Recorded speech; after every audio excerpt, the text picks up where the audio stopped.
Bismillahirrahmanirrahim. Assalamualaikum warahmatullahi wabarakatuh. Begitu ceria dan cerah Kota Kuala Lumpur pada hari ini diambil daripada Angkasa Puri, Kota Media. Untuk anda semua, itu dia lambang RTM, lambang kebanggaan kami. Kami bersiaran kepada anda semua untuk edisi hari ini, hari Jumaat 16 Disember 2022. Alhamdulillah, sekali lagi saya Ridwan Mustafa bersama dengan Raja Sufia bersama dengan anda. 3 jam hari ini, pukul 8 sehingga pukul 11. Apa khabar, Sufia? Baik, Alhamdulillah. Apa khabar, Ridwan? Nama tak Alhamdulillah, sihat. Seminggu lebih saya bercuti. Kan? Tapi cuti-cuti ada kerja lah. Cuti-cuti Malaysia. Seronok tu. Seronok lah hujung-hujung tahun ini kan? Kalau tengok jalan raya pun banyak kereta dan juga tempat-tempat pelancongan pun banyak kereta. Banyak orang mengambil peluang ini untuk bercuti bersama keluarga. Tapi jangan lupa, kena juga tengok keadaan cuaca lah, betul, supaya tidak berlakunya apa perkara yang tidak diingini. Jadi apa pun sentiasa waspada. Jadi kami doakan moga di mana-mana anda berada sekarang ini terus insya-Allah dalam dirahmati Allah Subhanahu Wa Taala, insya-Allah. Dan apa pun hati-hati di jalan raya, dan hati-hati juga ketika anda nak buat perancangan, mungkin nak bercuti bersama dengan keluarga, pastikan tempat yang anda nak bercuti tu risikonya agak rendah lah. Sebab kita kalau boleh kita nak elakkan daripada perkara-perkara yang tidak diingini terus berlaku. Jadi apa pun hati-hati, dan juga di hujung-hujung tahun ini, selain daripada kita cakap tentang cuti, azam jugalah. Azam tahun baru azam tahun baru juga. Azam tahun baru dah keluar. 2 minggu lagi nak tulis apa azam tahun 2023. Tapi azam tahun 2022 dah siap? Dah tercapai ke? Actually, tak adalah semua.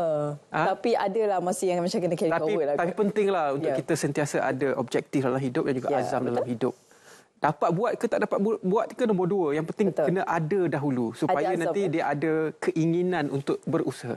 Sekejap ke lama ke berusaha itu tidak ada masalah. Yang penting ada azam tu. Okey, kita mulakan dahulu rancangan Selamat Pagi Malaysia pada hari ini untuk kita mengimbau sedikit berita kepada anda semua. Pertama, kita nak tengok Kementerian Komunikasi dan Digital yang mana di bawah pimpinan yang berhormat Menteri Fahmi Fadzil. Ini katanya KKD akan terus fokus tenteramkan media sosial. Ini kata Yang Berhormat Menteri kita. Yang mana kerajaan akan terus menghormati hak kebebasan bersuara termasuk di media sosial, namun pengguna diingatkan supaya tidak mewujudkan fitnah dan menyemai bibit kebencian sehingga mewujudkan ketidaktenteraman dalam negara. Jadi Menteri Komunikasi dan Digital Fahmi Fadzil berkata pelbagai berita palsu dan fitnah timbul ketika pilihan raya umum ke-15 dan pasca pilihan raya yang menyaksikan negara mengalami situasi parlimen tergantung. Jadi itu yang kami sentiasa sebarkan kepada anda. Tidak pasti jangan kongsi. Jangan menyebarkan berita-berita ataupun apa sahaja hantaran yang berbau posting,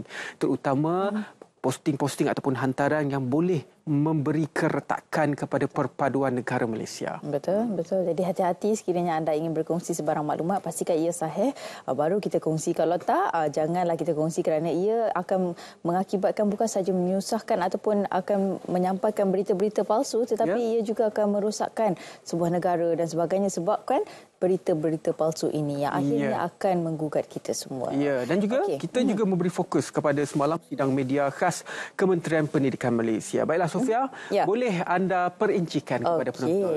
Baik, dan seterusnya saya ingin kongsikan berkenaan dengan tajuk ini, iaitu 7 teras utama menjadi fokus Kementerian Pendidikan dalam menerajui aspirasi sistem pendidikan negara. Menteri Pendidikan berkata beliau mahu kementerian itu menumpukan kepada komunikasi antara kementerian dan sekolah yang lebih telus, penekanan aspek karamah insaniah melalui pembentukan adab akhlak dan juga integriti.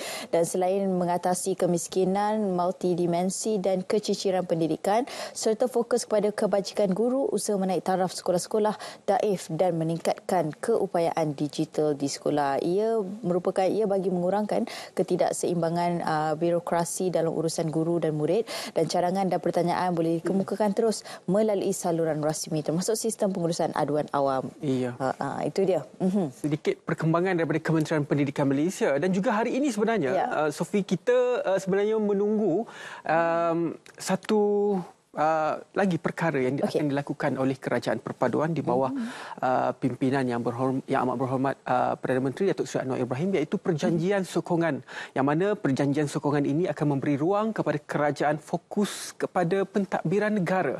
Jadi kalau kita dapat bacakan perinciannya di sini, yang mana ketua-ketua parti politik perlu menjadikan isu kestabilan ekonomi, politik dan kebajikan rakyat sebagai agenda utama menyokong pembentukan Kerajaan Perpaduan, iaitu kata program sains politik UKM Dr. Muhammad Nazri berharap mereka iaitu ketua-ketua parti politik dapat memastikan segala dasar positif dilaksana dengan baik. Jadi perjanjian bertulis dan yang boleh diakses oleh umum itu sangat-sangat penting dan perjanjian itu akan berlaku pada hari ini, hari yang cukup mulia iaitu hari Jumaat. Itu perkara yang kita tunggu pada hari ini. Baik, dan seterusnya kita juga ingin berkongsi berkaitan dengan isu ataupun masalah bekalan telur. Kalau kita lihat sekarang ini keperluan sebulan adalah 968 juta untuk sebulan saja berkaitan dengan keperluan telur. Tapi di sini kita ingin berkongsi di Johor, iaitu kekurangan jumlah pengeluaran telur ayam di Johor daripada jangkaan 1.7 bilion kepada 1.3 bilion antara Januari hingga September menjadi salah satu faktor pada masalah bekalan telur di pasaran. Ia disebabkan pihak pengusaha atau peternak mengurangkan ternakan ayam telur akibat daripada kos operasi yang semakin meningkat. Esko Pertanian Industri Asas Tani dan Kemajuan Luar Bandar Negeri Johor, Datuk Zahari Sarip berkata, tindakan ekspor telur keluar dari Johor atas permintaan seperti ke Singapura dan negeri-negeri lain turut menyumbang kepada kekurangan bekalan itu ketika ini. Dan antara perincian lain iaitu sepatutnya sekiranya masalah ini berjaya ditangani seperti yang pernah dilakukan dahulu, ia boleh mengurangkan masalah bekalan telur. Ya, okey. Itu dia cerita tentang bekalan telur dan kita harapkan menerusi intervensi dan juga usaha yang dilakukan oleh kerajaan mampu untuk menyelesaikan perkara ini. Kerana apa? Bekalan telur ini cukup menjadi perkara asas kepada kita rakyat Malaysia. Bukan sahaja rakyat Malaysia, malah di seluruh dunia juga banyak menggunakan telur. Dan juga peringatan kepada anda seperti mana yang saya khabarkan kepada anda, ya, sentiasa berhati-hati dan juga boleh sentiasa mengakses laman sesawang ataupun Instagram Met Malaysia untuk melihat sendiri ramalan cuaca signifikan. Ini ramalan cuaca untuk tempoh besok 17 Disember sehingga 20 Disember yang mana Met Malaysia mengeluarkan amaran hujan berterusan waspada yang melibatkan negeri Kelantan, Terengganu, Pahang dan Johor iaitu berkuat kuasa besok 17 hingga 20 Disember iaitu amaran angin kencang dan juga laut bergelora kategori ketiga, kedua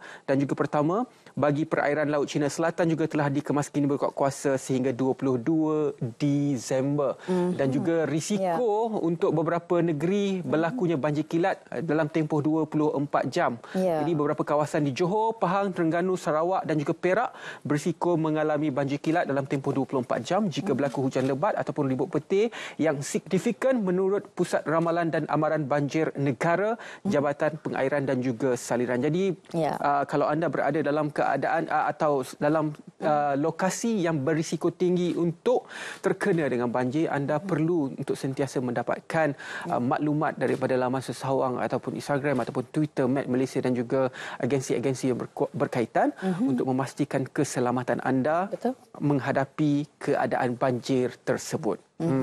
Supaya kita juga sentiasa perlu berwaspada dan berhati-hati dan bersiap sedia. Perlu untuk kita asingkan beg-beg emergency kita lah seperti mana yang kita sering kali kongsikan, iaitu antara barang keperluan yang penting antara seperti dokumen-dokumen penting, mungkin sedikit pakaian sebagainya supaya anda sentiasa orang kata dalam keadaan bersedialah sekiranya berlaku banjir di kawasan rumah anda. Memudahkan urusan anda ketika dalam keadaan yang getir. Baiklah, itu sedikit perkongsian untuk kita pada hari ini. Baiklah, kita berehat seketika. Kita kembali selepas ini dalam Selamat Pagi Malaysia. Selepas ini.